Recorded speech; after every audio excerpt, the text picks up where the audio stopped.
Welcome to the annual DEFCON convention. This meeting was held in exciting Las Vegas, Nevada from July 9th through the 11th, 1999. This is videotape number 26, Viruses on and off the Internet.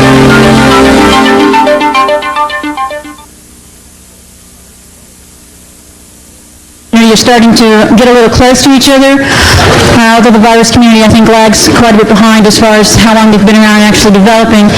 If, for those of you that don't know, and talking about information exchange and availability, back in 1992, when the hacking community was in full swing for a long time, the virus writing community was just kind of getting started with little FidoNet bulletin board systems and virus writer networks, but people were doing a really good job of learning new things, but the availability of information just wasn't so widespread as it was in the hacking community, because the virus writers weren't yet, for the most part, on the internet, although some were starting to be. We've got people here representing a wide range of positions, and I'm going to read a little bit what other people have said about these positions before asking each panelist to answer some questions. I know what I'm going to let you do is ask questions of all these people, and then maybe we'll ask questions of you. And the goal is kind of to get a perspective of what everybody thinks about the issues and look at the different perspectives and get away from a lot of the stereotypes that we have in these kind of discussions. So with that, I'll introduce the first person. I've got an email message that I'm using with permission from a former editor of a magazine dealing with viruses. No, wait a minute, this is wrong. That's the second guy. Here's the first guy. We all know that only scum release viruses on the internet. Only scum would write a virus and put it out there infecting people. So with that, I'll introduce my scummy guest here, the attitude adjuster. Could you all clap for him? Because he's a good guy. Thank you. And he's going to be taking a position that people need to have their attitudes adjusted, and he's just the guy to do it. My next guest here is representing the point, sort of, that the bug track and NT bug track people would generally seem to take. I don't know how close it will be because they're not actually here to represent themselves. Has anybody seen Alpha One? No, well, he said he would be here, but I guess he couldn't make it. Maybe he's still sleeping. Well, what was said about this particular position is that we know what happens when people of inferior ethics or inferior integrity are allowed to moderate mailing lists. These bug track and NT bug track guys are no better than cyber terrorists who will stop at nothing to accomplish their goals. Now, before you all, I didn't say this. This was said by somebody else, not me, but this fellow, Richard, is here to represent the position of the bug track and NT bug track moderators, which he's somewhat familiar with, having read lots of emails that they've sent, working with us in a project to start having communications between antivirus community and general security community. The next position that will be represented... Thank you. Oh yeah, clap for him too. He's all right. He's really sweet. I like him. The next position here is, what's been said about this position is that these closed-minded antivirus product developers want to keep all of the cool information for themselves. They do not want the world, the community, the users at large to get information about viruses. They want to control the information. Only they can save you. And here representing the antivirus community is my colleague, Toro, who works for NAI, but is here representing himself. He is not here representing his company, and what he will present is his own opinion and should not be construed for that of any organization of any type, blah, blah, blah. You know the deal. This is Toro.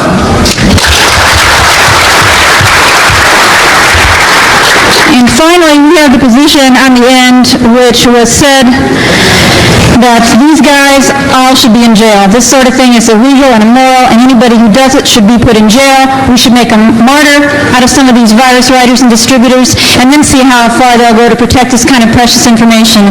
So representing the position that all the virus writers who've ever written a virus or even thought about writing a virus should be put in jail, stopped from replicating, disconnected from all communicators and computers, is John. Let's hear it for John. Come on, John's here. Again, this may or may not be his real position, and they can disclose or not exactly what their real positions are. And if you haven't noticed, I don't have a real position. I just like to hear what everybody says and just think about it. And so if any of you have questions about any of this afterwards and don't get a chance to ask questions, please come talk to me. We're writing a paper on this topic of the two colliding worlds for Virus Bulletin Conference. It will be in Vancouver. So I'm really interested to discuss with anybody. So the first question, viruses are irresponsible, unethical, damaging, should be illegal no matter what. We should give law enforcement some real teeth to arrest these guys and put them in jail because they don't belong on the face of this earth. With that in mind, I'd like to ask, what do you think about the public availability of viruses and virus source code on BBS's and FTP sites? And I'd like to ask that each panelist will have 2 minutes to answer that question, and we'll start with my friend, Mr. Adjuster. Okay, can I take this out of here? Yeah, all right. Availability of viruses on public websites and FTP sites. Well, first of all, I really don't care if they give the law enforcement more teeth to put us in jail or lock us up and throw away the key. The fundamental act of expression that I see in virus programming is something that, sure, they can make a law against it, but nobody's going to stop. The people that they're going to stop are not the people that are the problem. As far as the public availability, there's nothing out there that's publicly available that's really anything to be all that afraid of. The stuff that is out there to be afraid of is to be afraid of for a week until the NAI guys or whoever get their hands on it and, ooh, they update their signatures, they can scan for it.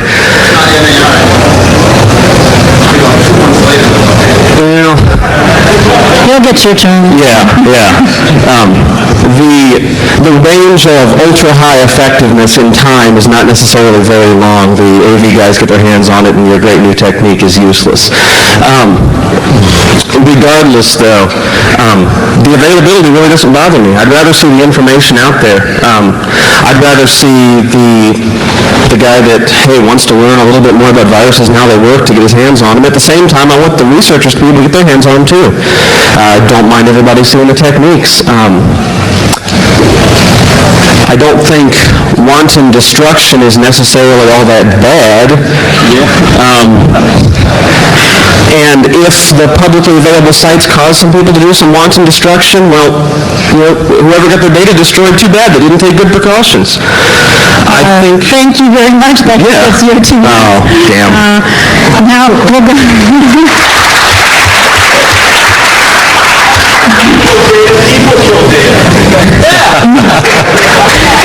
Now, we'll go on to the next representation. I don't know if you want to represent a moderated mailing list position here or your own position, so could you please kind of state what position you're taking here? Well, I think it's pretty close to my genuine position, which is that the availability of viruses is kind of a good thing and kind of a bad thing, which is very kind of lukewarm. I think the main thing with having these vast virus collections online is that they are such a waste of bandwidth. Every virus is pretty much a one-off of find first, find next, file open, append, close, you're done, find the next. There are actually very few viruses out there which seem to do anything new. The viruses which I did think had some good points about being online were Melissa. That was kind of interesting to see what was going on. Concept, the first XL virus, which has temporarily slipped my mind. Nauru. Those things, because they were new, there was some interest in actually getting a hold of them and having people being able to take a look at them. In particular for Melissa, for example, rather than wait around for any antivirus vendor to fix the problem for us, we simply went in and patched the mail server. Suddenly Melissa wasn't really such a big deal. Certainly not in my organization. So I think there's a middle ground. It's just the sheer boredom factor. I don't see why any of you would want to go out and download another 10,000 viruses. I don't take 2 minutes, but that's really all I've got to say. It's boring. Okay, thank you. And now our antivirus expert. Could you please comment on the public availability of virus source code and virus executables on bulletin boards, FTP sites, and websites? Yes, you could guess I'm against the public availability of virus and virus source codes for several reasons. The main reason is I still have to find, well, say a good virus, say a virus that doesn't destroy anything even involuntarily, and by making those viruses public available, those people who are, well, act irresponsible, say kids, say people who try to damage someone, are able to pull off a virus and play some tricks to their teacher, and maybe this gets out of band. Remember, a virus, when once unleashed, and if it works, most don't really work, it replicates uncontrollably. And if a virus is is online, put online, or being distributed, well, it takes us only, well, a quarter of an hour to add a detection and removal, and until finally the definition updates are distributed within the company, this could take up to 1 month because of company internal procedures of quality assurance. So by putting them online, you're threatening the larger companies until they have the real protection in place. For a couple of viruses, like, for example, Melissa, it was possible to patch a mail server, but it would be fairly easy to have a virus where this is not possible, and then releasing it or its full source code would be pretty irresponsible. Thank you very much. He's an AV guy, but you should just clap for him too. Thank you. And finally, fourth panelist, I understand that you believe anybody who even thinks about writing a virus should be put in jail for the rest of their lives. Starting with Fred. So if you could please present your rationale and state whether or not this is really what, or irrational as that may be, and state whether or not this is your real position or whether you're taking this position because you've heard people take it and you want to make sure people understand what's going on out there in conversations about disclosure and availability of information. No, this is not my real position. However, I can argue it because I can argue either end of the spectrum, and there are valid reasons for all of it. For example, here, as Richard said, his company was able to take online information and help themselves. At the same time, the internet has become a vital part of our everyday life, business and personal. I won't say it's as important as the telephone, but it's damn close. Viruses, all sorts of malicious code, undermine the reliability of the internet, and we are rapidly reaching a point whereby none of us will be able to connect to it if we have anything to lose. People who abuse the internet, who do things that harm others, must be stopped. Otherwise, the internet, within a year or two, will not be usable by any of us. The only way to do this is to keep them from doing it.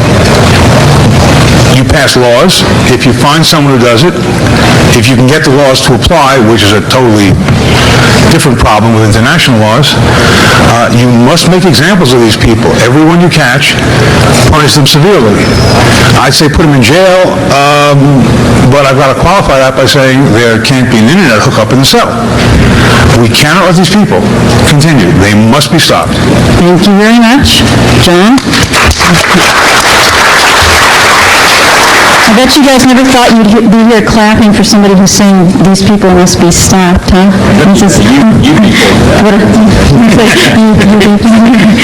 Okay, so the next thing we're going to look at is the posting of virus source code to mailing lists like BugTrack and NT-BugTrack.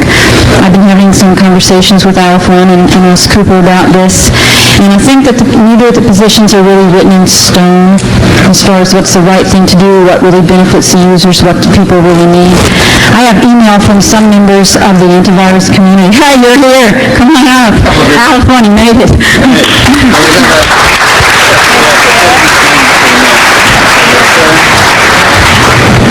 You know what I'm going to do? I'm actually going to go back to the last question because you want me to answer it. And so it's totally fine. No, we want to know what you think about this because it all kind of ties in. We were discussing the public availability of viruses and virus source code, not to mailing lists like you moderator and minister, but to virus bulletin boards, FTP sites, World Wide Web sites. Could you give us about 2 minutes of your impressions of the public availability of viruses on websites, FTP sites? My impression, that is always going to happen, regardless of our opinion. So, trying to say it's right or wrong is definitely not going to change anything with how it's done. So you might as well accept that fact and prepare for it. So you might as well accept that fact and, just deal with it. It's going to be there, they're going to happen, people are going to write viruses, they're going to publish them, they're going to trade them. So that's pretty much it. Okay, well that's pretty short and to the point. The next question, and you came just in time for it, is what do you think about the posting of computer viruses to the mailing lists like BugTrack and NT-BugTrack. And we'll again have about 2 minutes. I've gotten some email from some antivirus developers who tell me that the supposed security experts do not have a clue about how the virus writers think or work, or how to do this stuff, and they should leave it to us, the experts. They shouldn't post this. They should never allow this kind of posting to happen. On the other hand, I have email from system administrators that tell me these sorts of posts are essential for them to do their job. They really need this information. They want this information, and by God, they're going to have this information. So if we could just take about 2 minutes each, and I think we'll start down here this time with your impression of the posting of virus source code to moderated mailing lists like BugTrack and NT-BugTrack. I'm sorry, do I have to jail Olive One on this one, or can I just talk in general? No, you have to be whoever you want to be. Oh, I have to imprison him? Yeah. Okay. Put him in jail, that's all right. Just as a lot of system administrators may voluntarily and reasonably look to these moderated lists for sources of information, many other types, script kiddies on down, look to them for information. By posting actual source code, you're not only making this information readily available, but since the list is supposed to be a good guy list, you're actually endorsing it. This is, next to distributing it as a free diskette in PC Mag, is about the worst thing you could do. And again, it must be stopped at all costs. Thank you. Could we have the impression of the antivirus developer? And could you comment on the comments I made of people who think that this information should be kept just for the antivirus community? Yeah, well, the main point is here, virus source code has got nothing to do on those mailing lists. They don't really hit the issue. Viruses are not, bugs in an operating system to be exploited and to be fixed. Viruses use features of operating systems or of programs, so there is nothing to fix by those lists. And as an administrator, if you would have to look at each of 500 viruses a month, trying to fix down the system for yourself, you would end up doing nothing else. Now I'm a little bit at a loss.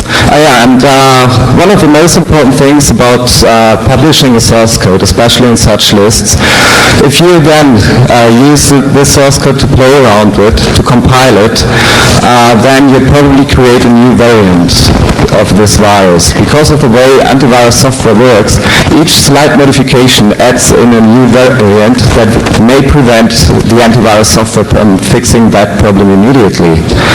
So it is more or less dangerous to let, especially on such a list with all the script kidding reading this, get those informations leak out, as it doesn't really help anyone. If you want to help anyone, then the information, for example for Melissa, would be enough to filter for a certain X line in the message header. Very interesting. Thank you. Now, since Alfred is here, you can go ahead and play the role of Richard, can go ahead, instead of playing the role of the moderator of mailing list, tell me what you think, and tell the audience here what you think about the publication of the source code on the moderated mailing list. Does it help you as an administrator to do your job? Do you think it's useful, or do you think it causes more harm than good? I actually think that the publication of code on mailing lists has a place, but a very limited place when it comes to viruses. For example, the publication of, and again we'll come back to Melissa because it's new, was kind of useful because it was all over the place and it was in the wild, and gee, if you wanted a copy of Melissa, well, you probably just check your mail at one point, it worked pretty well. So when it's new and it's got something new to say, I actually don't have much of a problem with these things appearing on the list. The times that I do have a problem are when it's new, it's not spreading in the wild, so nobody's actually getting this, and it's just like, at that point, it's just a way of getting it out there. So I think it comes down to responsible disclosure, and I think that's really the way that those lists are at their best. When something's causing a real problem, we can actually get the information out there, but when something is kind of existing only in code form, wide-banding it out there is just going to make life worse. Viruses work because people trust computer programs. They don't generally work because there's some super secret trickery It's really, if you don't download this thing and run it, you're probably in pretty good shape. There is no new exploit in viruses. It's the same old, time and time again. That said, when there's some new interesting factor, then at that point, yes, I don't have any problem with those things going out, but I hate to see BugTrack cutted up with, my 1,000 UPS MPC viruses, which I made today all on my own with my mum watching. That I wouldn't want to see. Thank you very much. Your position on the publication of virus source code on BugTrack, please. Sure. Let's see. We have an opinion that publishing viruses gives the code to hackers. I guess the posting of exploits and vulnerabilities is the same, so how is that any different? Do not stick your head in the sand. It does not help, and it does not work. Then we have admins who do not have the time to examine viruses. Well, how come they have the time to examine security exploits and vulnerabilities? If only they have the time, some of them do as part of their job. Obviously, you can make the point that that's the security vendor's job to examine viruses and publish security scanners and IDSs. But there's many admins that well do that themselves, but at least do it to the point where they have enough knowledge to make sure the stuff that the vendors are selling them are not snake oil. And so I agree. I mean, publishing every day, every single virus is not going to help at all. The idea that you mentioned, that viruses exploit the same hole, is completely correct most of the time. As a matter of fact, I mentioned this to Sarah over a private email. And the difference between the virus community and, as you call them, security experts, which from my point of view they're all the same, is that when an exploit gets published on BugTrack, most of the time it gets fixed from the vendor. You receive a patch. Whereas with the antivirus vendors, you have never seen a patch. You spend so many years, releasing scanners for viruses that exploit the same vulnerability, and yet Microsoft or whomever does not fix the problem, that you come to expect no solution whatsoever.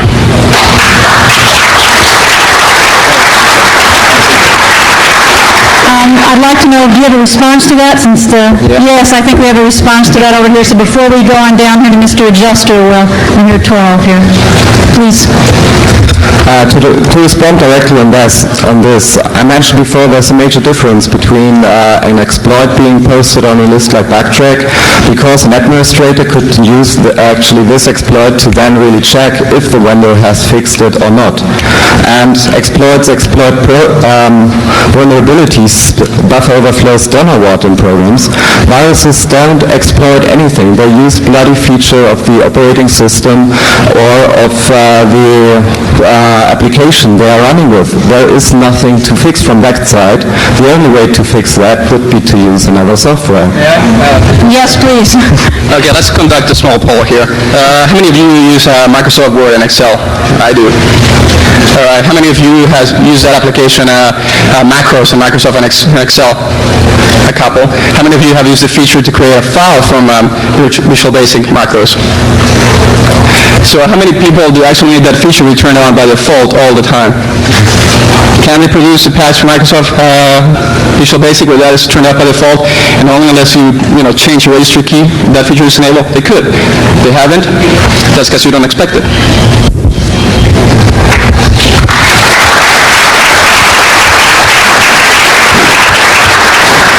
Yes, and finally, Attitude Adjuster, if we could hear your opinion on the publication of virus source codes to the moderated mailing list. Sure. What do you think about that? Sure. First of all, to the moderators of the mailing lists, I gotta feel sorry for the possible bullshit civil and criminal prosecution that could come of doing that, because I fully support the publication of virus source code on full disclosure mailing lists. I want to throw out that I think every virus, not every, but most viruses do exploit one kind of operating system flaw, and that is a combination of user trust and user stupidity.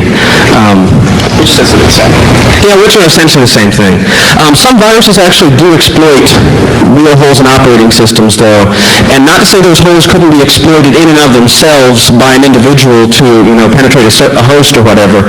But if a virus is using a penetration technique, it's just as valid if that virus is using an exploit as if it's just a standalone exploit. And I can see the utility in posting that just for that utility. I take kind of the opposite view of my colleague that's beside you, the AV position, on the same thing. I don't mind viruses that maybe have novel or hard-to-defeat techniques being posted to full disclosure mailing lists just because that causes them to replicate more. And hey, if they're harder to fix, it's going to be a longer time between the day that virus is released and the day that virus is no longer a threat to the users out there in the field. Helping to erode the user's trust in the computer. I think a lot of institutions are using computers for things that they really shouldn't be using them for when they don't know how they work, what they're capable of. Wow, we put our data in this thing and now our data's gone. Whose fault is that but your own? Hey, it's T. Oh, all right. Hey, Mr. T. Thanks, Veggie. I think Mr. T may have an opinion on this all. Yeah, T? No, I don't really have a lot more to throw out. Those mailing list moderators have, when they publish that source code on their list, have some big brass balls to some extent because I really wouldn't want a torrent of lawyers jumping on there or anything like that. That's vile. We should put all the lawyers in jail.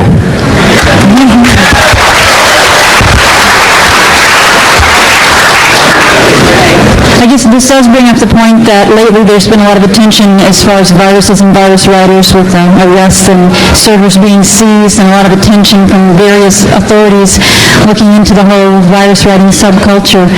And with that in mind, I'd like to first ask the audience a question and ask the panelists. How many people that are here think that just writing viruses is a cool thing to do, and you think that's just a neat and cool thing to do?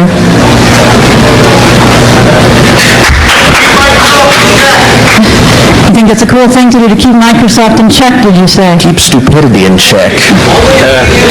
Can I ask a question to the guy who thinks it's keeping Microsoft in check? Do you think it's working?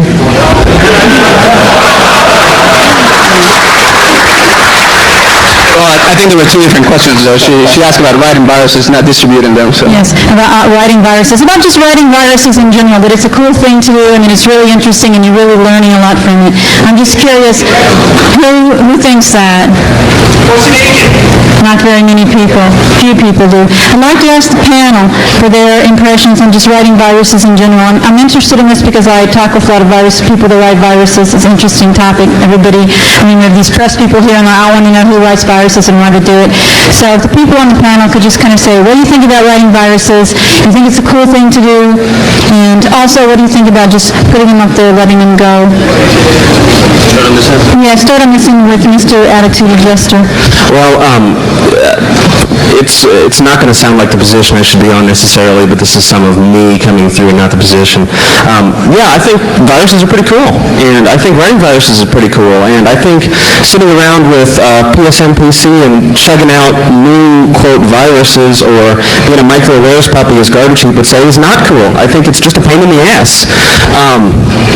I think that you do not learn all about programming computers and computer science from writing viruses. That's a bunch of bullshit. You learn about how to write viruses when you write viruses. You can take viruses to do so many other things, though. And I know somebody out there yelled out, what's an agent?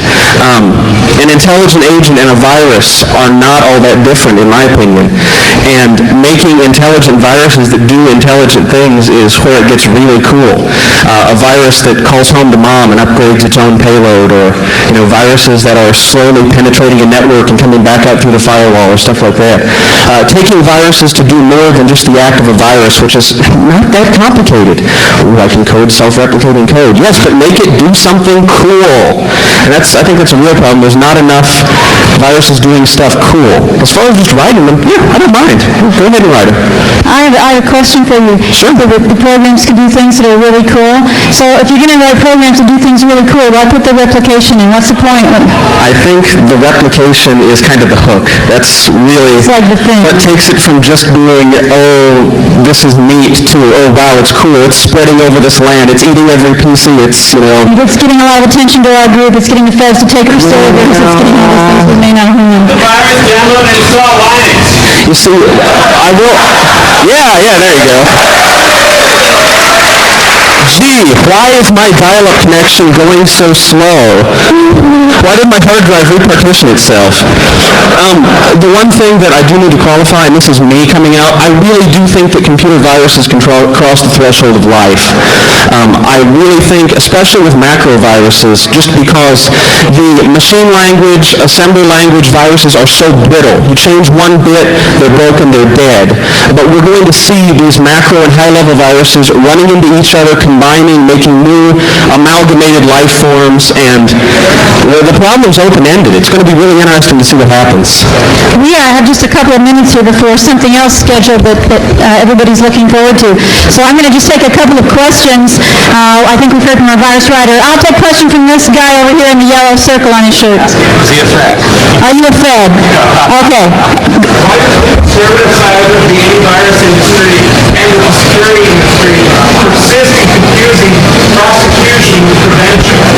Why does the conservative side of the antivirus and security industry insist on confusing prosecution with prevention? John, you want to take that one? Basically, it's 30 seconds. the only, first off, it's the only tool they have. Second off, they're not the ones doing it. They want it stopped. They go to their lawyers go to the authorities. That's all the authorities have to do. Next question.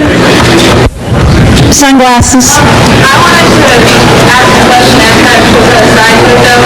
Is somebody's going to be doing it one way or the other? And if you try to just suppress all of it, then you make a lot of people really, really stupid and become very easy targets for the ones who aren't going to get caught, aren't going to do that stuff. Then you got a bunch of sheep. You want to make all of the public sheep so that they're easy targets for the ones who are going to We like sheep up here. But, do you want to answer that? I just want to say, I think the nature of a lot of the public using computers today is they want to be sheep, and that maybe the industry isn't forcing them that way, but gosh, it's so easy to be a sheep. Also, another point is with Melissa, for example, it was so widely distributed over the news that it actually helped to educate people on viruses.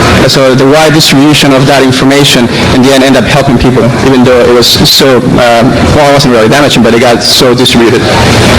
I found your logic a little bit strange, actually. I'd like to make an analogy. Given that we can't catch all murderers, does that mean we shouldn't try and suppress murder, because we're just giving a hard time to the guys who are stupid and get murdered? Well, for the sheep factor, to combat a virus, you don't need to know how a virus is written. Those are entirely different things, writing a virus and defeating it. It's like building a house and knocking it down. We're going to stop now. If anybody has questions for any of us, we'll be around this next demonstration, and we'll be happy to answer questions. Sorry I couldn't get to all of you. Thank you very much for coming. Bye.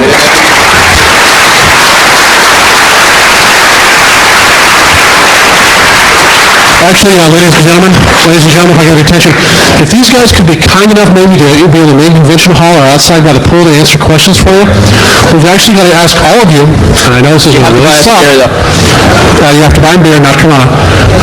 And filter out, please. We actually need to clear the auditorium for about 15 minutes for the CDC presentation.